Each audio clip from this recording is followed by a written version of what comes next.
Hi friends, welcome back to Sarbath kit channel. நான் கார்த்திகா முத்து. குழந்தைங்களுக்கு ரொம்ப பிடிச்ச பிரெட் பன்னீர் பாக்கெட் டோமினோஸ் ஸ்டைலில் எப்படி பண்ணுறதுன்னு பார்க்கலாமா? வாங்க பார்க்கலாம்.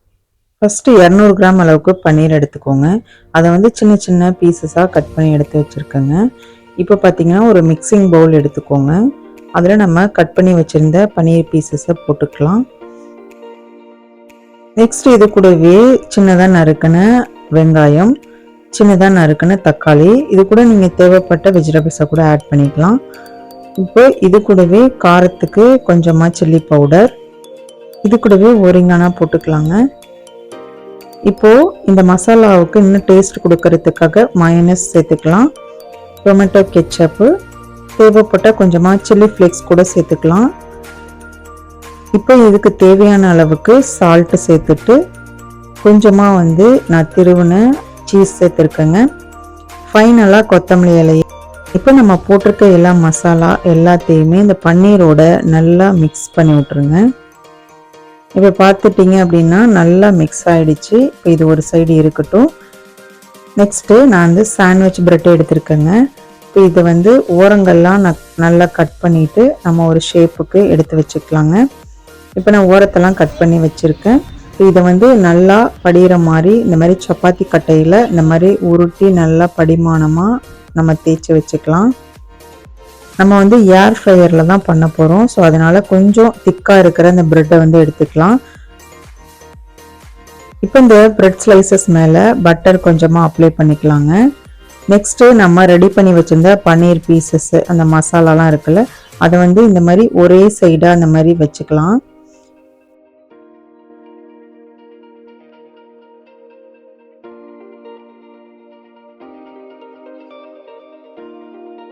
இப்போ இது மேலே வந்து கொஞ்சமாக வந்து சீஸ் வச்சுக்கோங்க.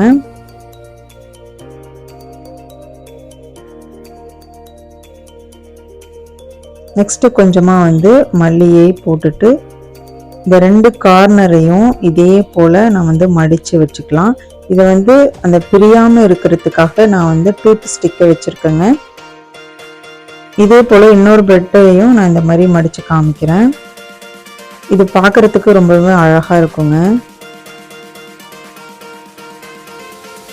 இப்போ நான் ஒரு 3லேருந்து 4 பீஸ் அளவுக்கு நான் வந்து இந்த ப்ரெட்டை மடித்து எடுத்து வச்சுருக்கேங்க. நான் வந்து ஏர் ஃப்ரையரில் தான் பண்ண போகிறேன். ஸோ இதை வந்து இப்போ ஏர் ஃப்ரையரை ஓப்பன் பண்ணிவிட்டு அது உள்ள நல்லா வாஷ் பண்ணி வச்சுருக்கேன். இப்போ லைட்டாக வந்து நம்ம வந்து ஆயில் அப்ளை பண்ணிக்கலாம்.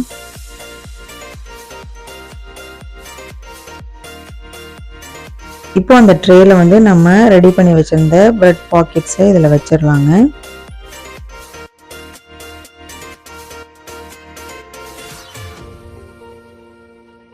இப்போ இது மேலே கொஞ்சமாக பட்டர் வந்து நல்லா மெல்ட் பண்ணிட்டு அப்ளை பண்ணிக்கலாங்க.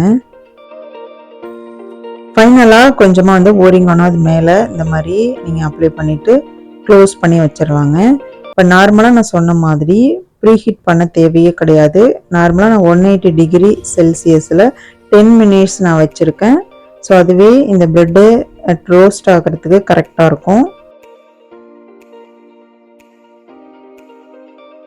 10 மினிட்ஸ் முடிஞ்சிருச்சுங்க. இப்போ வந்து ஓப்பன் பண்ணி பார்த்துடலாம். எப்படி வரும்னு தெரியல. ஆஹா, அழகாக கலர்ஃபுல்லாக செம்மையாக வந்திருக்குங்க. செம்மையான டொமினோஸ் ஸ்டைலில் பன்னீர் பாக்கெட்ஸ் ரெடி ஆகிடுச்சு. வாங்க பிளேட்டிங் பண்ணிடலாம். இன்னைக்கு சுட சுட சூப்பரான பன்னீர் பாக்கெட்ஸ் டோமினோஸ் ஸ்டைலில் செம்மையாக ரெடி ஆகிட்டுங்க. கிட்ஸ் எல்லாம் ரொம்ப ஹாப்பியாக இருக்காங்க சாப்பிட்றதுக்கு. வெளியில் நல்லா கிறிஸ்பியாகவும் உள்ளுக்குள்ள நல்லா சீஸி அந்த பன்னீரோட சேர்த்து சாப்பிடும்போது டேஸ்ட் அட்டகாசமாக இருக்குது. இதை வந்து நீங்கள் ஓவனில் தான் வைக்கணும்னு இல்லை, நீங்கள் பேனில் கூட இந்த மாதிரி நீங்கள் வச்சு எடுத்துக்கலாம். டேஸ்ட்டு அருமையாக இருக்கும். இது நீங்கள் வீட்டில் செய்யும் பொழுது தட்டே காலி ஆகிடுங்க. ஸோ நமக்கே ஒன்று கூட கிடைக்காது. ஸோ அந்த அளவுக்கு பசங்க எல்லாமே விருப்பமாக சாப்பிடுவாங்க.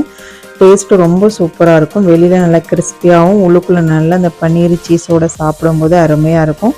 கண்டிப்பாக ஒரு டைம் நீங்கள் ட்ரை பண்ணுங்கள். உங்களுக்கு இந்த வீடியோ பிடிச்சிச்சு அப்படின்னா ஒரு லைக் பண்ணிவிட்டு உங்களோட ஃப்ரெண்ட்ஸ் அண்ட் ஃபேமிலிக்கு ஷேர் பண்ணுங்கள். தேங்க்யூ ஃபார் வாட்சிங்.